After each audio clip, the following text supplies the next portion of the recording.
فأعوذ بالله من الشيطان الرجيم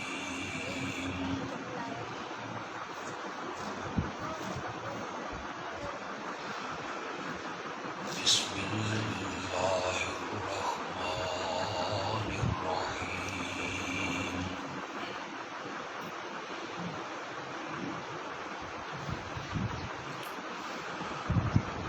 إن الله وملائكته يصلون على النبي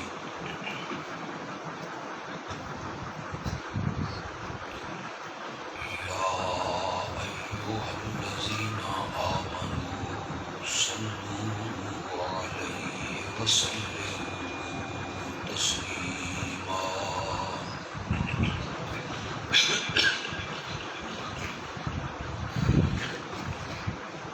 اللهم صل على سيدنا ومولانا محمد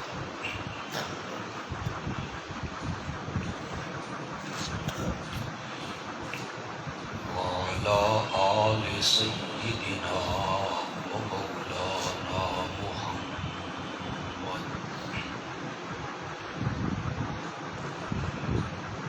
وبارك وسلم ثم صل عليه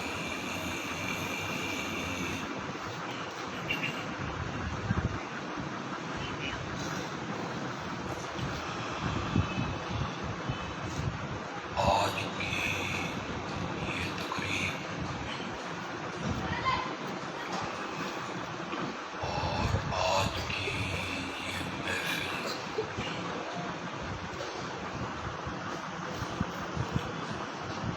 اس لیے سجائی گئی کہ ہمارے عزیز مولانا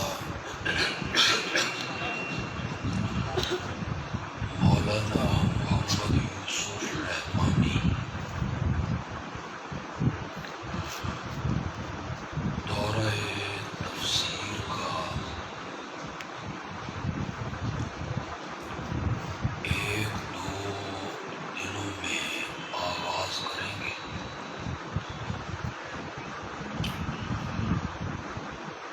اللہ اس دورہ تفسیر کو کامیابی کے ساتھ اختتام تک پہنچا دیں۔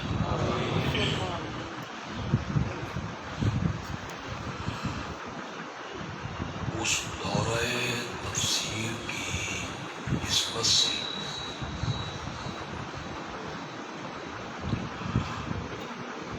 میں قرآن کی تفسیر کے بارے میں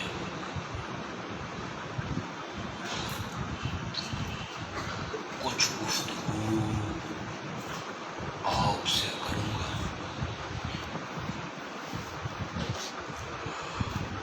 اور میرے مولا نے مجھے توفیق بخشی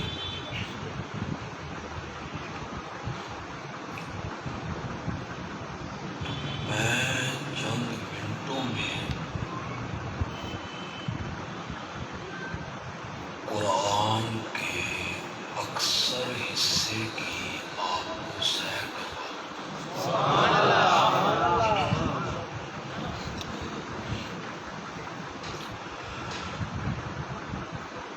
قرآن دنیا کی واحد ایسی کتاب ہے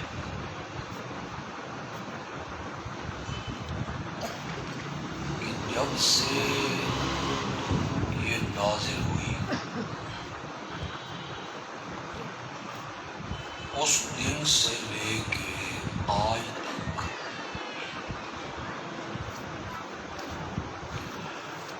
ہر زبان میں اس کتاب کی تفسیریں لکھی جا رہی ہیں۔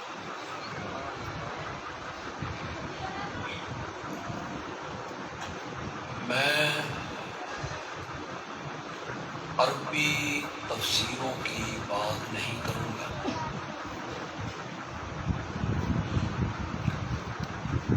بر صغیر پاک و ہند میں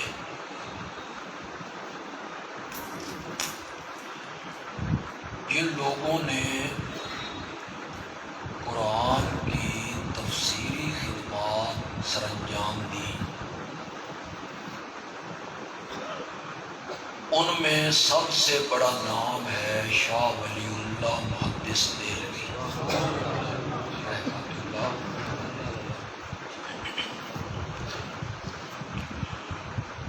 انہوں نے فارسی زبان میں قرآن کا ترجمہ کیا،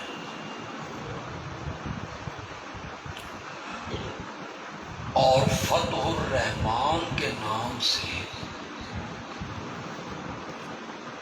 انہوں نے ایک مختصر سی تفسیر لکھی۔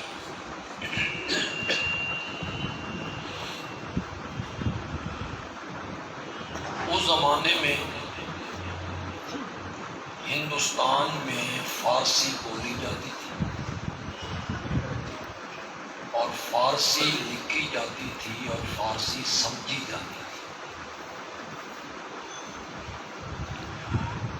آپ یہ سن کر حیران ہوں گے کہ جب حضرت شاہ ولی اللہ محدث دہلوی نے فارسی زبان میں قرآن کا ترجمہ کیا، اس وقت کے عباد الوطن علماء نے ان پر کفر کا فتویٰ لگا۔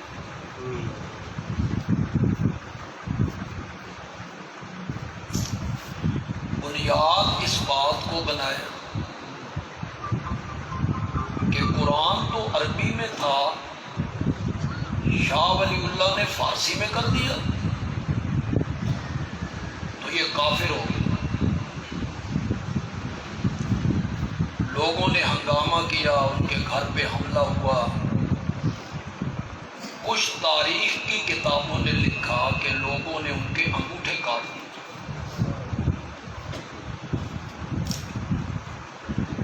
مقصد عباد الوطن علماء کا یہ تھا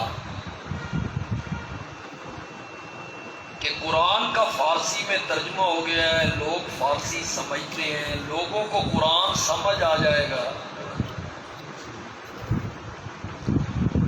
تو انہیں قرآن کی اینک لگ گئی نا، تو ہمارے چہرے کے جو ماتا کے داغ ہیں اور ہم نے میک اپ سے چھپا رکھے ہیں، یہ سارے ان لوگوں کو نظر، لہذا انہیں اندھا رہنے دو۔ حضرت شاہ ولی اللہ محدث دہلوی رحمۃ اللہ علیہ کے ایک بیٹے کا نام ہے شاہ عبد القادر۔ انہوں نے ہندوستان میں سب سے پہلے قرآن کا اردو میں ترجمہ کیا،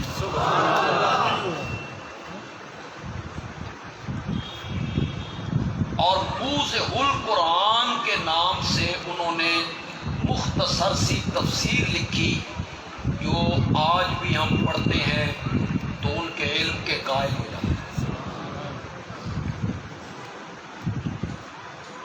حضرت شاہ ولی اللہ کے ایک اور بیٹے ہیں شاہ رفیع الدین، انہوں نے قرآن کا بامحاورہ ترجمہ لکھا اردو میں۔ ان کے تیسرے بیٹے ہیں شاہ عبد العزیز، انہوں نے تفسیر عزیزی کے نام سے ایک تفسیر لکھی۔ یہ اس خاندان کی خدمات ہیں قرآن کے حوالے سے جو میں آپ کے سامنے رکھ رہا ہوں۔ ذرا اس سے پیچھے آئیں تو ہمیں علماء دیوبند میں ایک بہت بڑا نام ملتا ہے، شیخ الہند مولانا محمود حسن دیوبندی رحمت اللہ۔ انہوں نے مالٹا جیل سے رہا ہونے کے بعد قرآن پاک کا اردو میں ترجمہ لکھا، پھر انہوں نے تفسیر لکھنی شروع کی۔ زندگی نے وفا نہ کی، بس چند پارے 1-2 2 پارے تفسیر لکھی اور ان کا انتقال ہو گیا، تو پھر ان کے ایک لائق شاگرد شیخ الاسلام مولانا شبیر احمد عثمانی رحمت اللہ علیہ نے اس تفسیر کو مکمل کر دیا۔ آج بھی تفسیر عثمانی کے نام سے بازار میں آپ کو دستیاب ہے، اور قرآن پاک کی لاجواب تفسیر۔ علماء دیوبند ہی میں ایک اور بہت بڑا نام ہے، حکیم الامت مولانا اشرف علی تھانوی رحمت اللہ۔ قرآن کا ترجمہ بھی کیا اور تفسیر بھی لکھی۔ پھر علماء دیوبند میں ایک اور بہت بڑا نام ہے، شیخ التفسیر مولانا احمد علی لاہوری۔ قرآن کا ترجمہ بھی کیا، تفسیر بھی لکھی۔ ایک اور بڑا نام ہے مولانا عبید اللہ سندھی، انہوں نے بھی قرآن کی تفسیر لکھی۔ یہ جو میں نے ساری باتیں آپ سے کی، فلاں عالم نے ترجمہ کیا، تفسیر لکھی، فلاں نے تفسیر لکھی، فلاں نے لکھی، فلاں نے لکھی، فلاں نے لکھی،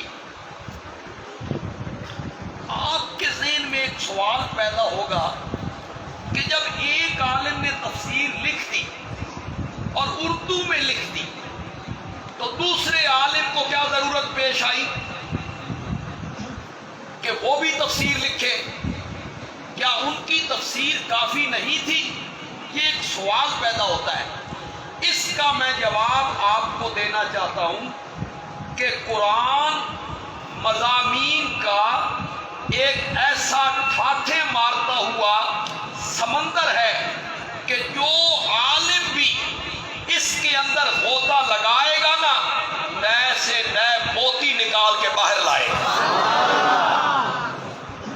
ہر پھول کا رنگ الگ ہوتا ہے، اس کی خوشبو الگ ہوتی ہے، تو ہر مفسر کی تفسیر کا انداز کیا ہے؟ اس مفسر کے نام سے میں بحث کرنا چاہتا ہوں، اور ہم جن کی طرف پہ دورہ تفسیر پڑھاتے ہیں اور جن علماء سے ہم نے پڑھا، انہوں نے براہ راست اس شخصیت سے قرآن کی تفسیر پڑھی تھی۔ ان کا نام ہے مولانا حسین علی علمانی رحمت اللہ۔ ان کی تفسیر کا رنگ ہی الگ ہے، بس اسی کا ایک نمونہ آج آپ کو دکھانا چاہتا ہوں۔ مولانا حسین علی رحمت اللہ علیہ کہتے ہیں کہ قرآن ایک منظم کتاب ہے۔ یہ منظم تو سمجھ نہیں آئی، اس کے مابین نظم ہے، یہ بھی سمجھ نہیں۔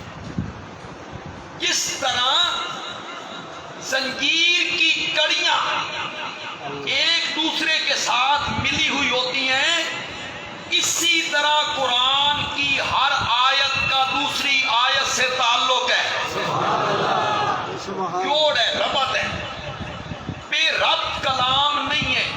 ہر سورت کا پچھلی سورت سے ایک تعلق ہے، اور ہر آیت کا دوسری آیت سے کیا ہے؟ تعلق ہے، جوڑ ہے۔ دلیل ان کی کیا ہے؟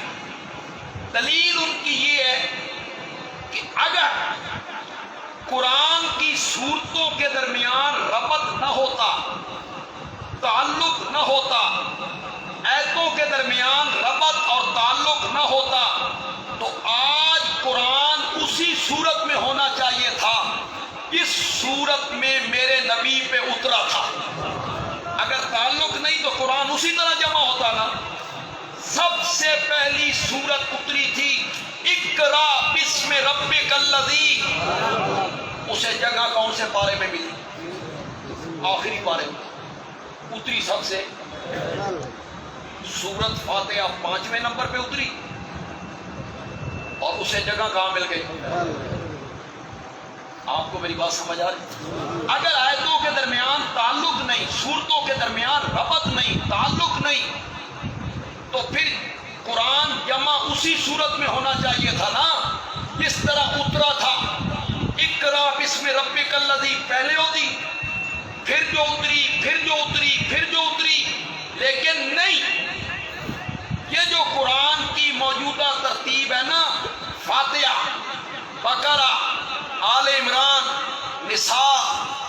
مائدہ، انعام، آراف، آخر میں سورۃ الناس.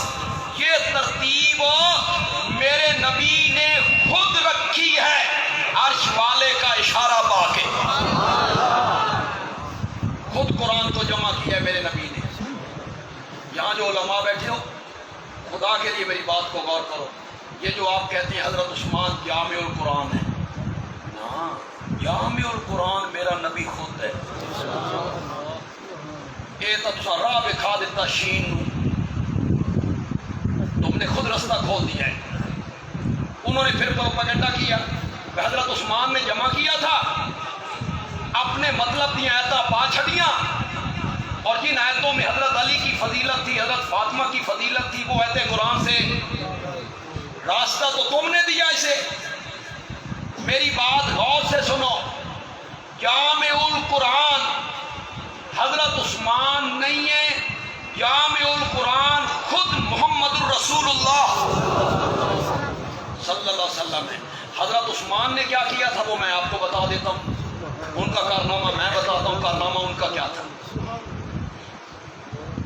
ان کا کارنامہ یہ تھا کہ جب قرآن اتر رہا تھا تو یہ عرب کی زبان میں اتر رہا تھا، حجازی عربی میں اتر رہا تھا. جو شام سے لوگ آ رہے تھے، حبشے سے آ رہے تھے، یمن سے آ رہے تھے، عراق سے آ رہے تھے، بولتے وہ بھی عربی تھے، لیکن کچھ لغت میں فرق، لفظوں میں کچھ نہ کچھ فرق.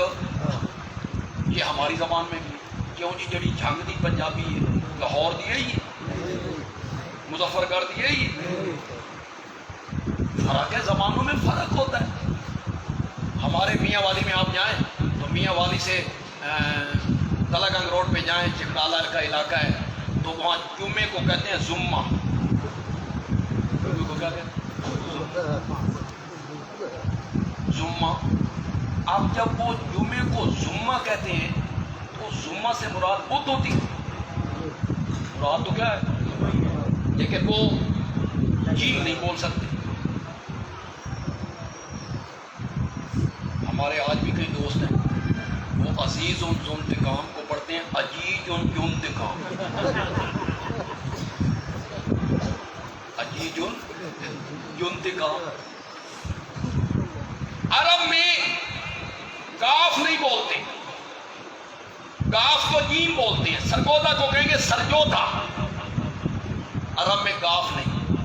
اور مصر میں آپ چلے جائیں وہاں جیم کو کاف بولتے ہیں. جمال عبد الناصر کو کہتے ہیں گمال عبد الناصر. چلیے، تو یہ فرق تھا لغت میں، کہیں جمال کہیں گمال. لیکن جب گمال بولتے تھے تو مراد اس سے بھی جمال ہی ہوتا تھا. تو جو دوسرے علاقے کے لوگ تھے نا، انہوں نے نبی پاک سے اجازت مانگ لی کہ سن اپنی اپنی بولی قرآن پڑھن کی اجازت دو. جہاں ہم جیم نہیں بول سکتے، کاف نہیں بول سکتے، ہماری جو اپنی بولی ہے اس کے مطابق ہم قرآن پڑھ لیا کریں. مراد تو وہی ہے، آپ نے اجازت دی. حبشے سے ایک بندہ آیا، اس نے قرآن لکھ لیا. دوسرا آیا، اس نے لکھ لیا. شام سے آیا، لکھ لیا. عراق سے آیا، لکھ لیا. وہ کوئی شام لے گیا، کوئی عراق لے گیا، کوئی یمن لے گیا. حضرت عثمان کا کارنامہ یہ ہے کہ حضرت عثمان نے سوچا بھی آج تے خیر ہے کہ وہ قرآن جو ہے اس میں کاف ہے، اس میں جیم ہے، لیکن کچھ مدت کے بعد یہ گڑبڑ ہو جائے گی. انہوں نے یہ سارے قرآن ایک جگہ پہ اکٹھے کیے اور امت کو اس زبان پہ اکٹھا کر دیا جس زبان میں قرآن نازل ہوا. یہ حضرت عثمان کا جس کو لوگوں نے کہا دیا جامع القرآن ہے نا. آپ یوں کہیں ناشر القرآن. جامع القرآن خود نبی پاک ہے. کیوں آپ نے راستہ دیا ان کو کہ قرآن نبی پاک کے زمانے میں جمع نہیں ہوا تھا؟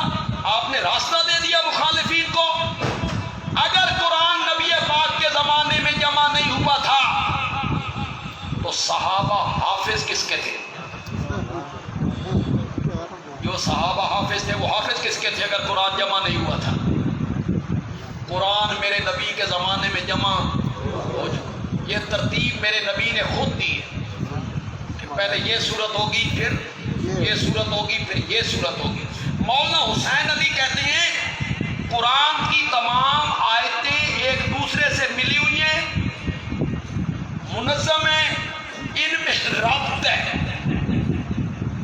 چلو لطیفتاً آپ کو بات بتا دوں، مولانا حسین علی کہتے تھے اے اللہ دا کلام ہے، میاں بندی دا کلام نہیں، یہ اللہ دا کلام ہے، میاں بندی دا کلام۔ میاں بندی خوشاب کے علاقے میں ایک مجذوب تھا، پہاڑوں پہ پھرتا رہتا تھا، بے ربط گفتگو کرتا تھا، کوئی کہیں کی کوئی کہیں کی، مثلا وہ چلتے چلتے بولتا تھا لیاقت علی خان مر گیا تے بکریاں پہاڑاں چلتیاں پھرتیاں۔ اب لیاقت علی خان کے مرنے سے بکریوں کے چرنے کا کیا تعلق؟ تو مولانا حسین علی کہتے تھے اللہ دا کلام ہے، میاں بندی دا کلام، کہ کوئی کہیں کی اور کوئی کہیں۔ ہر آیت دوسری آیت سے مربوط ہے، ہر آیت کا دوسری آیت سے تعلق ہے، ہر سورت کا دوسری سورت سے تعلق ہے۔ پھر وہ تعلق جو جوڑتے ہیں نا سورتوں میں اور آیتوں کے درمیان، تو مولانا حسین علی رحمت اللہ علیہ کہتے ہیں کہ ہر سورت کا ایک دعویٰ ہوتا ہے، دعویٰ ہوتا ہے، اللہ اسے ذکر کرتے ہیں، کبھی سورت کے شروع میں کر دیتے ہیں، کبھی درمیان میں، کبھی آخر میں۔ اسی طرح مولانا حسین علی کہتے ہیں قرآن کا بھی ایک دعویٰ ہے، ورنہ جتنے آپ میں پڑھے لکھے لوگ ہیں، کوئی ٹیچر ہیں، پروفیسر ہیں، کالج اور یونیورسٹیوں کے کوئی بچے ہیں، سچی سچی بات بتائیں آپ، اگر کوئی مصنف کتاب لکھے اور اس کے کتاب لکھنے کا مقصد کوئی نہ ہو، پڑھو گے؟ کوئی پڑھے گا اسے؟ وہ کہے گا یہ کہنا کیا چاہتا ہے، اس کا موضوع کیا ہے، اس کا عنوان کیا ہے، یہ منوانا کیا چاہتا ہے۔ ہر کتاب کا ایک مقصد ہوتا ہے، عنوان ہوتا ہے، پوری کتاب اس کے گردا گرد گھوم رہی ہوتی ہے، وہ دلائل دیتا ہے، حکایت لکھتا ہے، لطیفہ لکھتا ہے، شعر لکھتا ہے، تعلق وہی مقصد ہوتا ہے۔ اسی طرح پورے قرآن کا ایک دعویٰ ہے، سارے قرآن کا ایک ہے دعویٰ ہے، اور وہ دعویٰ ہے لا الہ، یہ سارے قرآن کا دعویٰ ہے۔ ایاک نعبد فادعوا اللہ مخلصین لہ الدین، یہ پورے قرآن کا دعویٰ ہے۔ میرے سوا اس کائنات میں الہ بننے کے لائق کوئی نہیں، نہ حضرت عیسیٰ، نہ مائی مریم، نہ حضرت عزیر، نہ حضرت ابراہیم، نہ کوئی فرشتہ، نہ کوئی نبی، نہ ولی، نہ پیر، نہ فقیر، نہ قبر، نہ شجر، نہ حجر، کوئی بھی الہ بننے کے لائق نہیں ہے الا اللہ۔ اس کائنات کا الہ اور اس کائنات کا معبود حقیقی کوئی ہے تو وہ صرف اور صرف کون ہے؟ یہ پورے قرآن کا دعویٰ ہے، سارا قرآن اس کے گردا گرد گھومتا ہے، سارا قرآن اس کے گردا گرد گھومتا ہے۔ اس دعوے کی مثال بیج کی طرح ہے، بیج، آپ بیج بوتے ہیں، ایک درخت پیدا ہو گیا، انار کا، سیب کا، مالدے کا، آم کا۔ اس بیج کا اثر اس درخت کے تنے میں، اس بیج کا اثر اس درخت کی ٹہنیوں میں، اس بیج کا اثر اس درخت کے پتوں میں، اس بیج کا اثر اس درخت کے پھل میں، سب چیزوں کا تعلق اس بیج سے ہے۔ مولانا حسین علی کہتے ہیں یہ جو نماز ہے، روزہ ہے، حج ہے، زکوٰۃ ہے، قربانی ہے، حقوق ہے، معاملات ہیں، یہ سب ٹہنیوں کی طرح ہیں، پتوں کی طرح ہیں، پھلوں کی طرح ہیں، اس کا بیج ہے لا الہ۔ سارے قرآن کا جو دعویٰ ہے وہ کیا ہے؟ غور سے بولو، غور سے بولو، لا الہ الا اللہ۔ پھر اللہ، میں اب آپ کو سیر کرانے لگا ہوں قرآن کی، جگہ جگہ اللہ نے اس دعوے کو پیش کیا۔ آیت الکرسی پڑھیے، سورۃ آل عمران کی ابتدا پڑھیے، اللہ لا الہ الا ہو، دوسرا پارہ اٹھائیے، الہکم الہ واحد، چلو آخری سورت میں چلے جاتے ہیں، قل اعوذ برب الناس،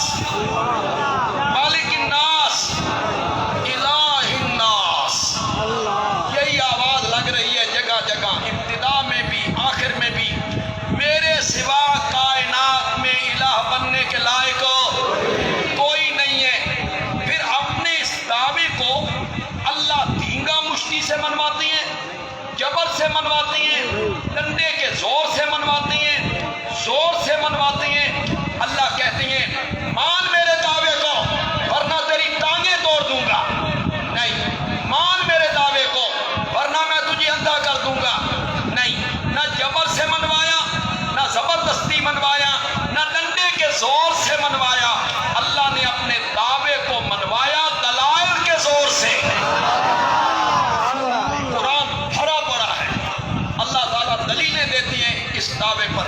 اب میں آپ سے پوچھنا چاہتا ہوں، جو ناظر قرآن پڑھتے رہتے ہو، دیکھ کے قرآن پڑھتے ہو، سارا سال توفیق نہ ہو، رمضان ہی تے پڑھتے ہو نا، بچے بھی پڑھتی ہیں، عورتیں بھی پڑھتی ہیں، ہماری مائیں بہنیں بیٹیاں پڑھتی ہیں، بلکہ آپ ایک دوسرے کے ساتھ شرط لگاتی ہیں میں 2 ختم کرنے نے تھے، میں 3 ختم کرنے نے۔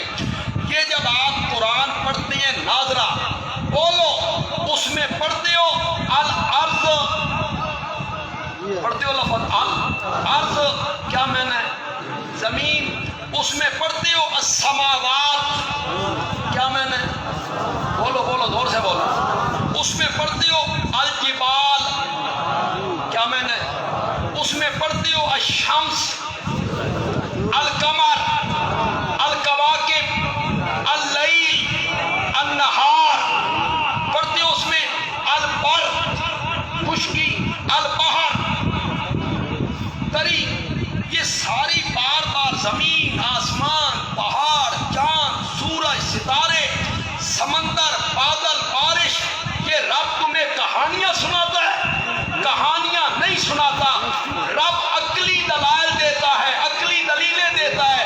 اللہ کہتا ہے الہ بننے کے لائق وہ ہے جس نے چلتے ہوئے پانی پہ زمین کو ٹکایا تھا، الہ بننے کے لائق وہ ہے، الہ بننے کے لائق وہ ہے جس نے بغیر ستونوں کے آسمان کی چھت قائم کر دی، الہ بننے کے لائق وہ ہے جس نے 2 سمندروں کو ملا کے چلایا، مرج البحرین، یہ سب دلیلیں عقلی ہیں، عقلی۔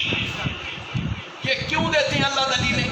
یہ اس وقت اللہ دلیلیں دیتی ہیں جب مشرکین مکہ نے کہا تیری گل ساڈی سمجھ نہیں آندی۔ مشرکین مکہ نے میرے نبی کو کہا یہ جو تیرا دعویٰ ہے لا الہ، یہ ساڈی سمجھ نہیں آندا۔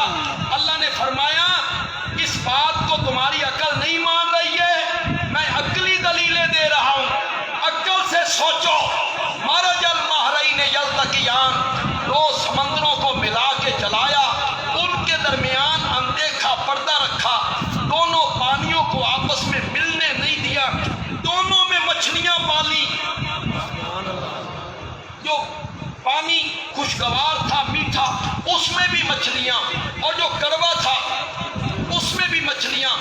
تیرا عقل کہتا ہوگا جو مچھلیاں میٹھے پانی میں پلیں ان کا ذائقہ الگ ہونا چاہیے، اور جو مچھلیاں کھارے پانی میں پلیں اس کا ذائقہ الگ ہونا چاہیے تھا۔ میری الوہیت دیکھ، پانیوں کے ذائقے میں فرق رکھا، مچھلیوں کے گوشت کے ذائقے میں فرق نہیں نہیں۔ یہ سب کون سی دلیلیں؟ عقلی دلیلیں، عقلی دلیلیں۔ اللہ تعالیٰ کبھی سمندر کی بات کرتے ہیں، کبھی مچھلیوں کی بات کرتے ہیں، پھر سورج کی بات کرتے ہیں۔ اللہ کہتے ہیں دن کو رات میں داخل کرتا ہوں، راتیں لمبی ہو جاتی ہیں، پھر کبھی راتوں کو دن میں داخل کر دیتا ہوں تو دن لمبے ہو جاتے ہیں۔ یہ موسموں کا تغیر و تبدل دیکھ، ہواؤں کا چلنا دیکھ، ہواؤں کا چلنا دیکھ۔ ایک بیج جو تو زمین میں بو کے آتا ہے، جو بیج تو زمین میں بو کے آتا ہے، کبھی اس پر ہی غور کر لیا کر، اندر ہی اندر ہم نے اس کو پھاڑ دیا تھا، کچھ حصہ اندر چلا گیا، کچھ حصہ باہر نکلا۔ جو حصہ باہر نکلا اس کو اردو میں کہتے ہیں کونپل، اسے کہتے ہیں انگوری، پنجابی میں کہتے ہیں سٹا یا پتا۔ وہ انگوری ہے، کونپل ہے، جھانگ آ لے ہو، یہ سریے دی ہوتی ہے، یہ کونپل جو ہوتی ہے نا سریے کی ہوتی ہے، اور اتنی نرم و نازک، تو پھونک مارے تو دوسری طرف جا لگے۔ اللہ کہتے ہیں مانسیرے کی زمین ہو، ایبٹ آباد کی زمین ہو، ناران کاغان کی پہاڑی علاقے ہوں، کبھی سوچ تو صحیح اس نرم و نازک پتے نے سخت زمین کا سینہ کیسے چیرا تھا، کیسے چیرا تھا۔ چیر کے یہ باہر نکل آیا، یہ کونپل باہر نکل آئی، سخت زمین کا سینہ چیر کے باہر نکل آئی۔ ایک صوفی کی کتاب کسی موقع پہ پڑھی تھی، بیان کر دیتا ہوں، لطف لیجئے گا، 7 دن تک آپ لطف لیتے رہیں گے۔ صوفی کہتا ہے کبھی تو نے دیکھا ہے کہ یہ کونپل اور سکہ یہ مغرب کی طرف منہ کر کے نکلا ہو؟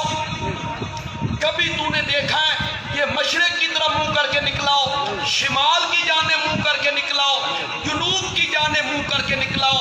نہیں، جب بھی یہ انگوری اور کونپل اور سکہ زمین سے باہر نکلا، سیدھا آسمان کی طرف رخ کر کے نکلا۔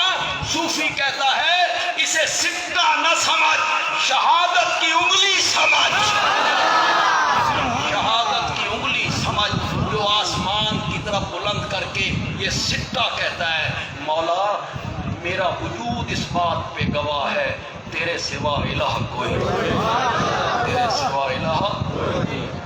یہ اللہ عقلی دلیلیں دیتے ہیں۔ یہ ساری کون سی دلیلیں؟ ان کا تعلق کس کے ساتھ ہے؟ الذی خلقکم والذین من قبلکم، تمہیں پیدا کیا، تمہارے بڑوں کو پیدا کیا۔ الذی جعل لکم الارض فراشا، زمین کو فرش بنایا، والسماء بناء، آسمان کو چھت بنایا، وانزل من السماء ماء، پھر ہم نے بادلوں سے پانی برسایا، فاخرج بہ من الثمرات رزقا لکم، پھر مختلف قسم کے پھلوں سے تیرے لیے روزی کا سامان فراہم کیا۔ یہ ساری چیزیں کرنے والا میں ہوں، نتیجہ کیا نکلا؟ فلا تجعلوا للہ اندادا، اللہ کے ساتھ کسی کو شریک نہ بنایا کرو۔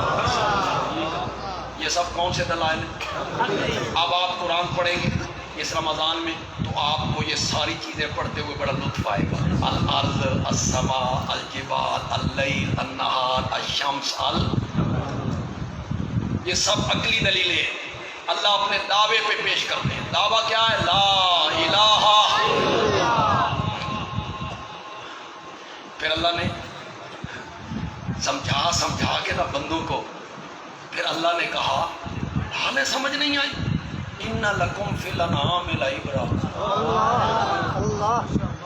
دروازے پہ بندھا ہوا جانور دیکھ، چوپائے دیکھ، بھینس دیکھ، گائے دیکھ، اونٹنی دیکھ، بکری دیکھ۔ کبھی میں نے تیرے سامنے فرشتوں کو جھکا دیا تھا، ہن تین سمجھان واسطے من ڈنگراں دیاں مثالاں دینیاں پہ گئی، چوپایوں کی مثالیں۔ ان لکم فی الانعام لعبرۃ نسقیکم مما فی بطونہ من بین فرث ودم، یہ سب اللہ کی دلیلیں دیتے چلے جا رہے ہیں۔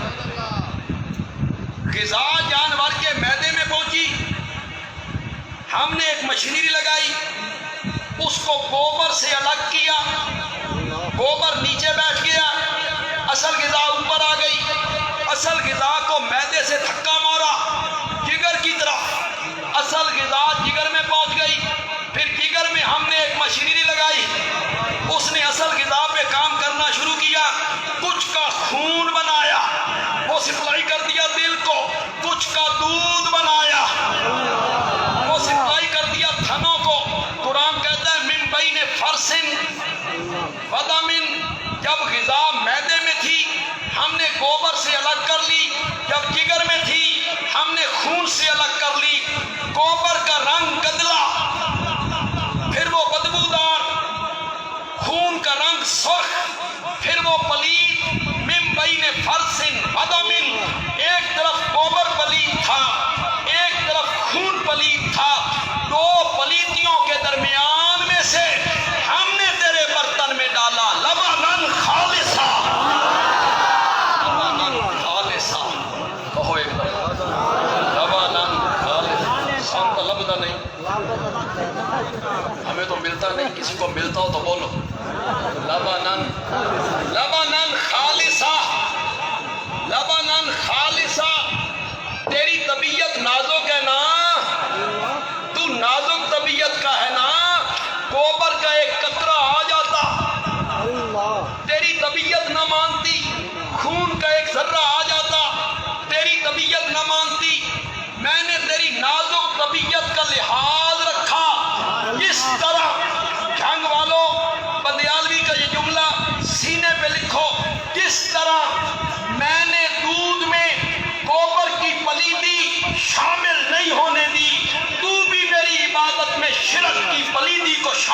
کیا کر. میں نے تجھے نور خالص دیا ہے، تو بھی میری عبادت خالص کر.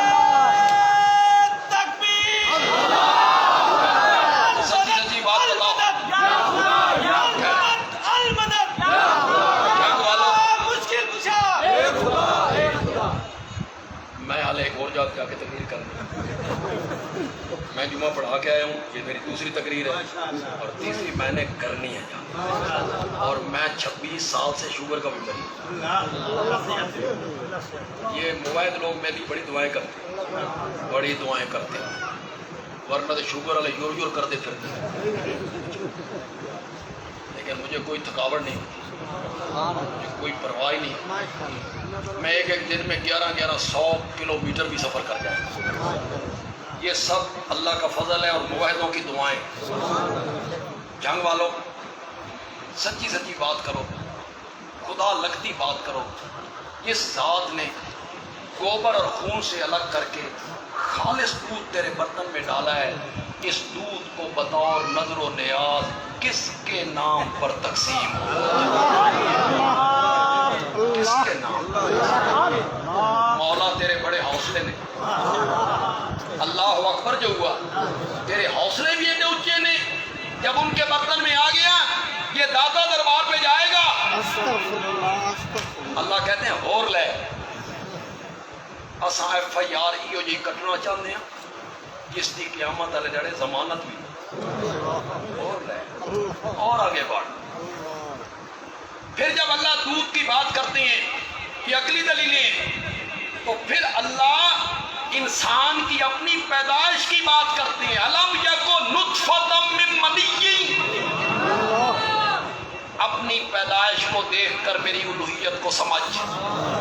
کیا تو گندے پانی کا قطرہ نہیں تھا جسے ہم نے مدتوں باپ کی پیٹھ میں ٹھہرایا، پھر ماں کے رحم میں ٹپکایا.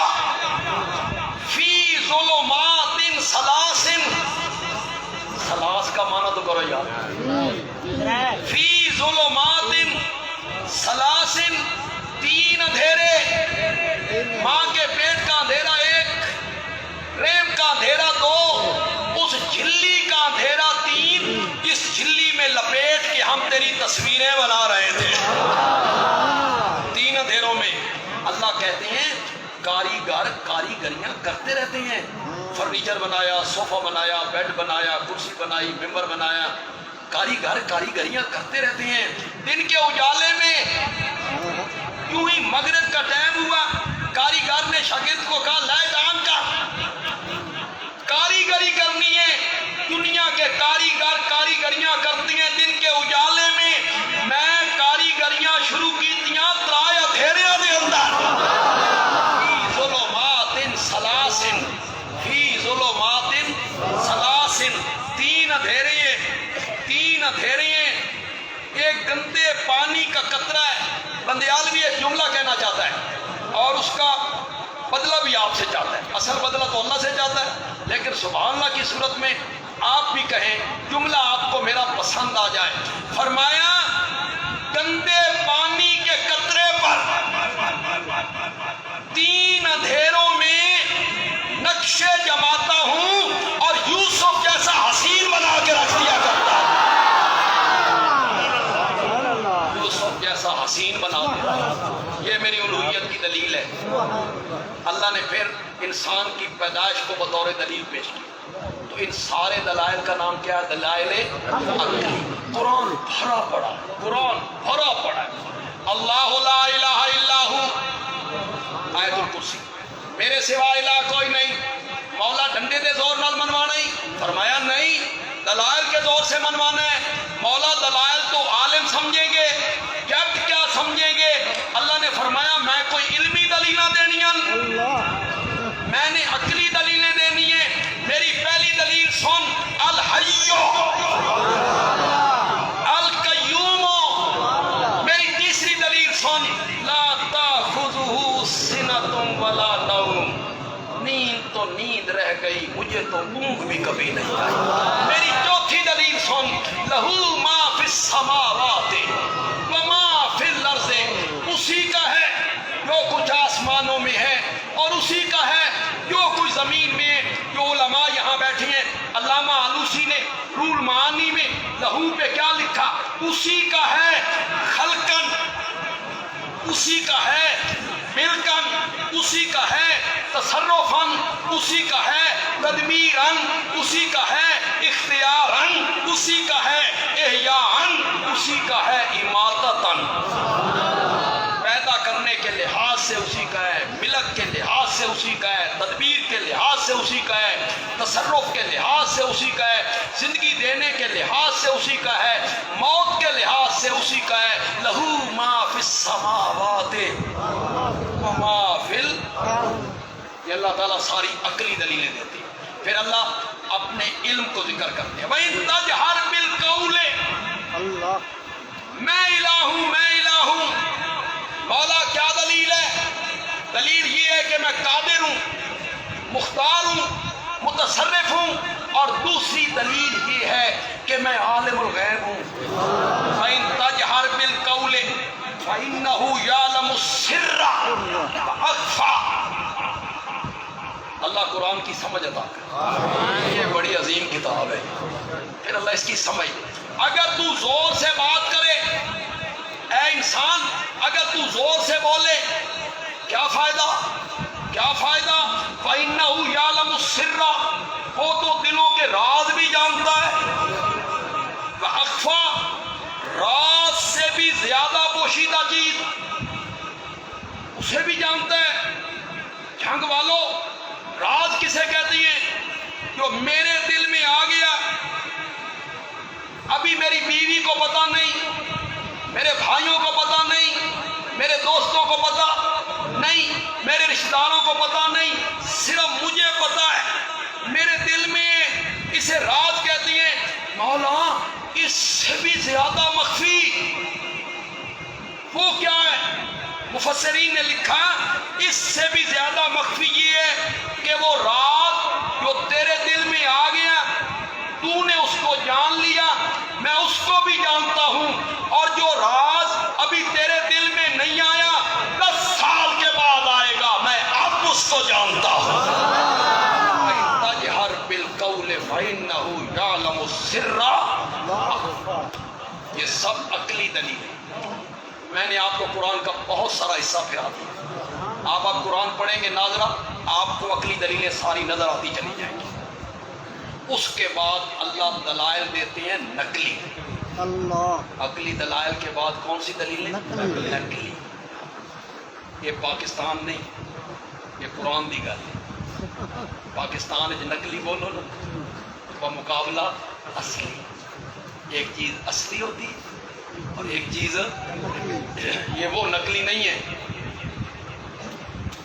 یہ نقلی بمقابلہ اصلی نہیں۔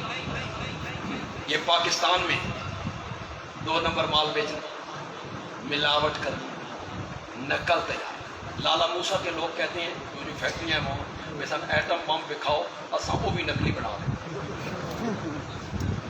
ہر چیز 2 نمبر مال، ہر چیز 2 نمبر، ہر چیز، جرسیاں کیا، سگریٹ کیا، یہ جو چائے لپٹن یلو لے سب چیزیں وہاں پر ہی، انہوں کیا ایٹم بم سن بکھاؤ بھی بنا دیں۔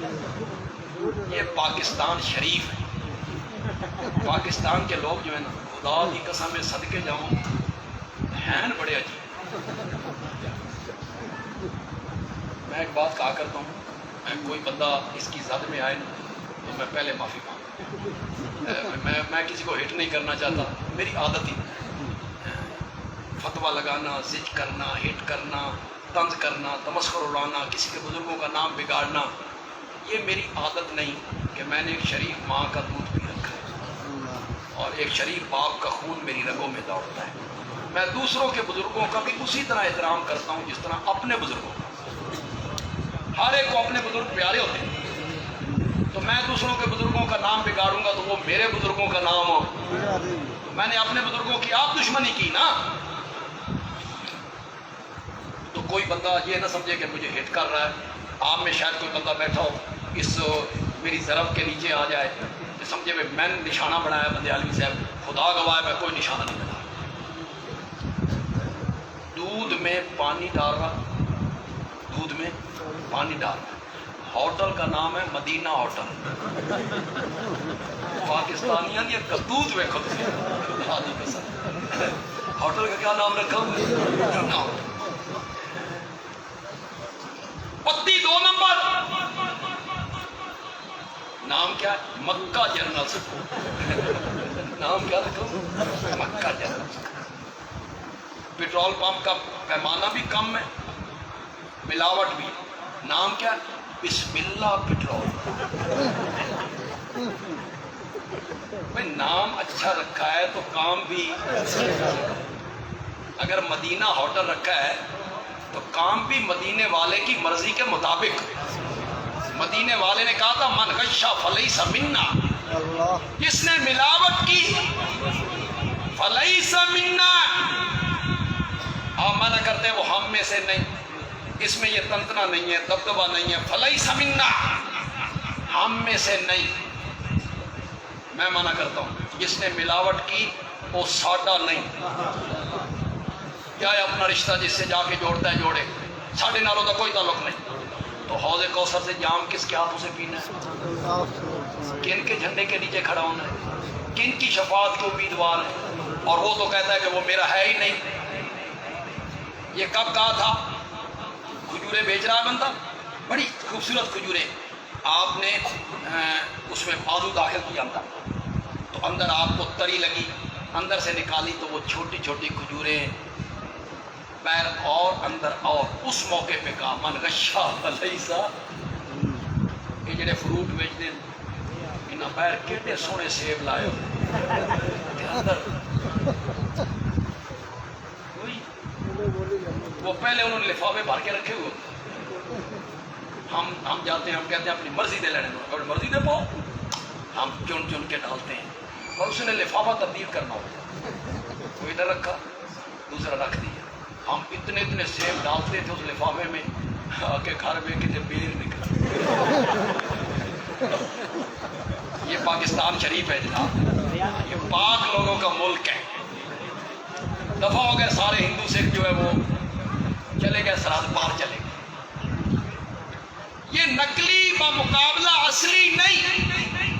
یہ میں آپ کو سمجھاؤں گا, اس طرح کوئی بھی نہیں سمجھائے گا. یہ نقلی ہے وہ جو کمرہ امتحان میں لڑکے ایک دوسرے کی نقل اتارتے ہیں. یہ وہ نقلی. وہ نقل کس طرح اتارتے ہیں؟ اگلے لڑکے دا پرچہ اپنے پرچے تے کی کرنا؟ نقل کرنا. اس دا پرچہ اپنے پرچے تے نقل کرنا. وہ جو کچھ اس نے لکھا ہے اس کو اپنے پرچے پہ نقل کرنا. یہ دلیل, یہ ہے نقلی. اب میں آپ کو قرآن پاک میں لے چلتا ہوں. آپ قرآن میں حضرت نوح کا تذکرہ پڑھتے ہیں.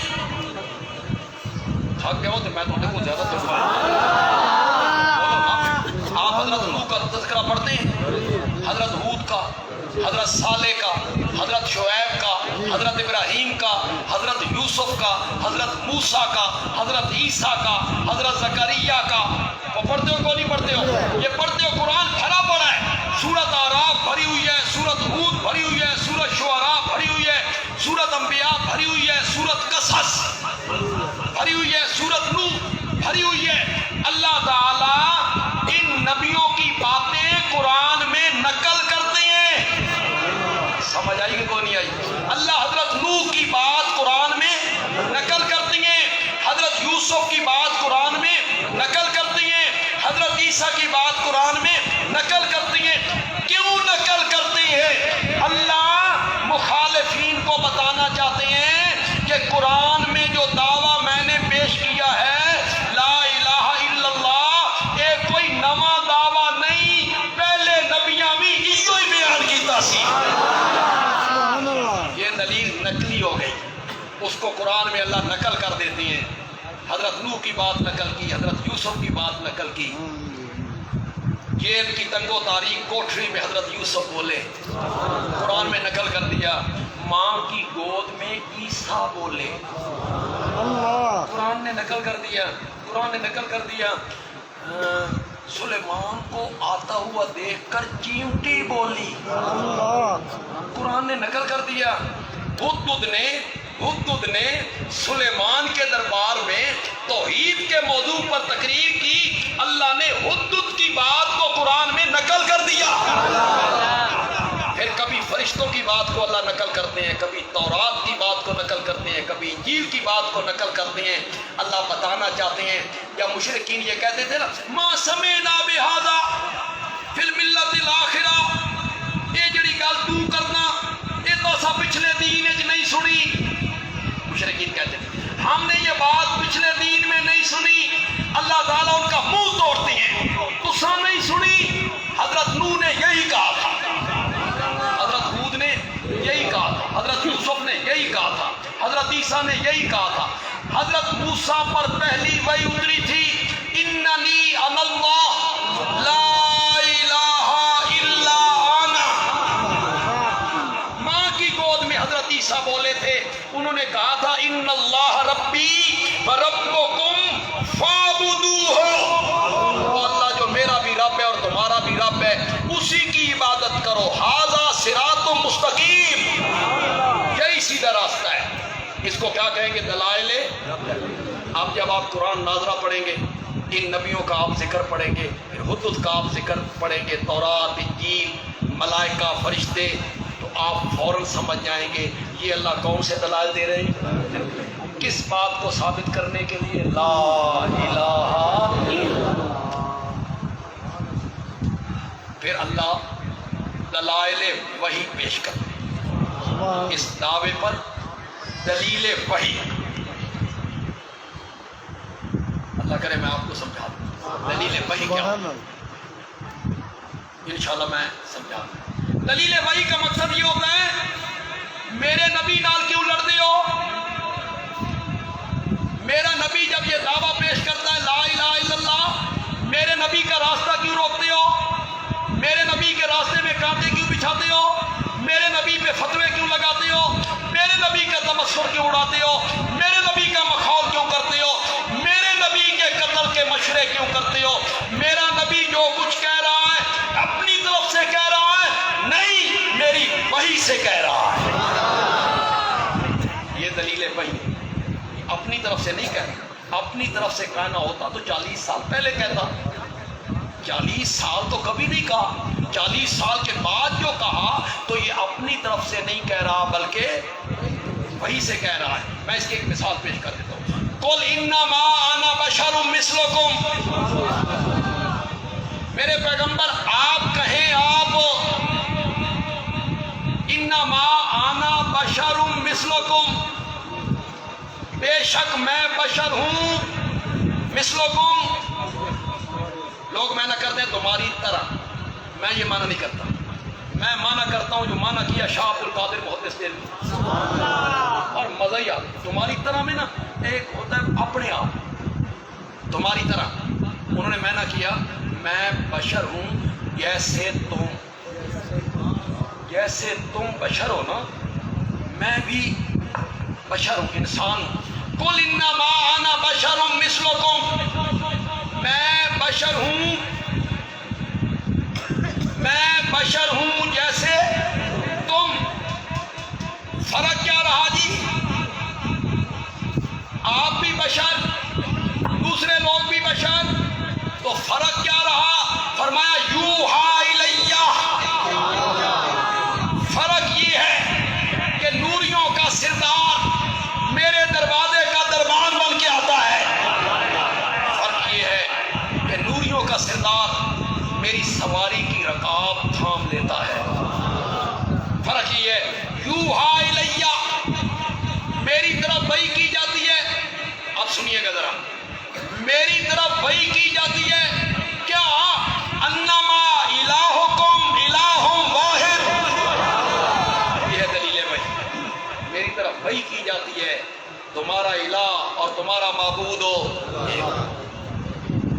کوئی سمجھ بھی آئی کہ اگلی بھی نکل؟ میں نے آپ کو بہت سارا حصہ قرآن کا سمجھا۔ پھر آپ قرآن میں جہنم کا ذکر پڑھتے، جگہ جگہ جہنم کا ذکر، پیپ والا پانی، پیپ ملا پانی پلایا جائے گا، وہ گرم ہوگا، چربی پگھل جائے گی، اور وہ سارا جہنم کا ذکر کرتے ہیں۔ یہ اللہ کیوں کرتے ہیں؟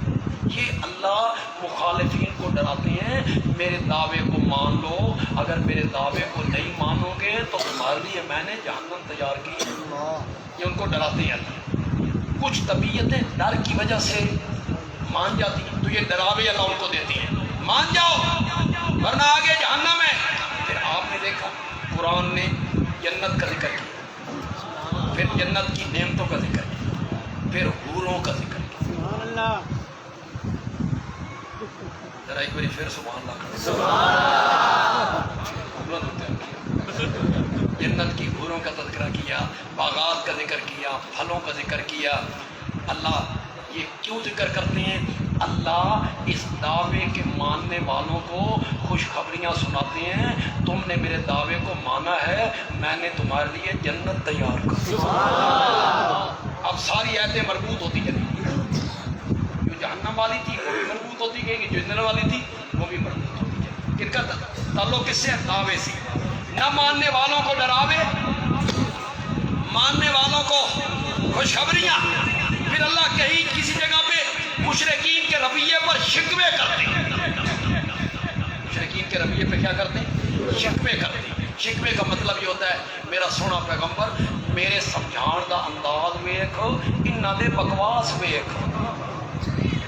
شکوے کا جب وہ کہتے تھے نا کہ جادوگر ہے، خود بناتا ہے، اس طرح کی باتیں اللہ نقل کرتے ہیں قرآن میں، اس کو ہم کہتے ہیں شکوہ۔ اللہ ان کا شکوہ کر رہے ہیں، میرے سمجھانے کا انداز دیکھ، ان کی باتیں سن، بجائے ماننے کے یہ کہہ کیا رہے ہیں۔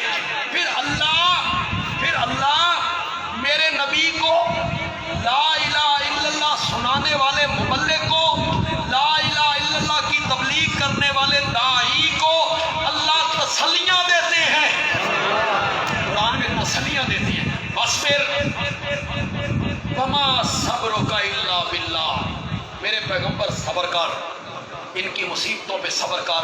صبر بھی تب ہوگا جب میں توفیق دوں گا۔ وَلَا تَحْزَنْ عَلَيْهِمْ، ان کے نہ ماننے پر غم نہ کر۔ قَدْ نَعْلَمُ إِنَّهُ لَيَحْزُنُكَ الَّذِي يَقُولُونَ، یہ تسلی ہے۔ ذرا اس کا ترجمہ سننا ہے، کیسی تسلی اللہ دے رہا ہے؟ کہہ کون رہا ہے؟ کس کو؟ نبی پاک۔ قَدْ نَعْلَمُ، ہم جانتے ہیں، اس میں کتنا پیار ہے، ہم جانتے ہیں کہ ان کی باتیں سن کے آپ غمگین ہوتے ہیں۔ یہ فتوے پھپتیاں، کذاب ہے، مجنون ہے، شاعر ہے، دیوانہ ہے، خود بناتا ہے، خود کھڑتا ہے، یہ جو بکواس کرتے ہیں نا، ان کی باتیں سن کر آپ غمگین ہوتے ہیں، ہم جانتے ہیں۔ قد نعلم، مولانا حسین علی نے مانا کیا، پنجابی میں مانا کیا، بھائی مزہ ہی آ گیا۔ مولانا حسین علی مانا کرتے ہیں قد نعلم، اساں ڈاڈا جانتے ہیں، اساں ڈاڈا جانتے ہیں۔ انہاں دیاں گلاں سن کے تساں پریشان ہوندے ہو، میرے پیارے پیغمبر یہ تیری تکذیب نہیں کر رہے ہیں، یہ اس مسئلے کی تکذیب کر رہے ہیں جو تو بیان کر رہے ہیں۔ اللہ تسلیاں دیتے ہیں، داعی کو اللہ کیا دیتے ہیں؟ تسلیاں دیتے ہیں۔ میں نے قرآن کا بہت سارا حصہ بڑے مختصر سے وقت میں آپ کو سمجھا دی ہے۔ تو جو نوجوان ہیں، آپ کے جھنگ میں تو کالج وغیرہ کھلے ہوں گے، اسکول کالج ہمارے سرگودا میں بند ہیں، تو کچھ وقت ایسا جب آپ فارغ ہوں، بچے تاجر نوجوان، تو اس دورہ تفسیر میں آپ شریک ہوں، اسی طرح پہ یہ پڑھائیں گے جو میں نے بیان کرنا ہے، جو کچھ میں نے بیان کیا ہے اسی کو وضاحت کے ساتھ یہ پھر جب آپ کو بیان کریں گے تو میری یہ تقریر آپ کو انشاءاللہ آپ کے ذہن میں رہے گی۔ اللہ تعالیٰ عمل کی توفیق عطا فرمائے۔ الحمدللہ رب العالمین، والصلاۃ والسلام علی وعلی آلہ واصحابہ اجمعین۔ ربنا آتنا فی الدنیا حسنہ وفی الآخرۃ حسنہ وقنا عذاب النار۔ اللہم یا ارحم الراحمین ارحم علینا یا حی یا قیوم برحمتک نستغیث، یا حی یا قیوم برحمتک نستغیث۔ اللہم اغفر ذنوبنا، اللہ اس ادارے کو، اس مسجد کو اور ترقیاں عطا فرمائے۔ یہ دورہ تفسیر جو شروع ہو رہا ہے، اللہ اس کو کامیابی سے ہمکنار کرے اور اللہ عافیت کے ساتھ اس کو اختتام تک پہنچائے۔ اور ہمیں اللہ قرآن کی صحیح سمجھ اور فہم عطا فرمائے۔ صلی اللہ تعالی علی خیر خلق محمد وعلی آلہ وصحبہ اجمعین، آمین۔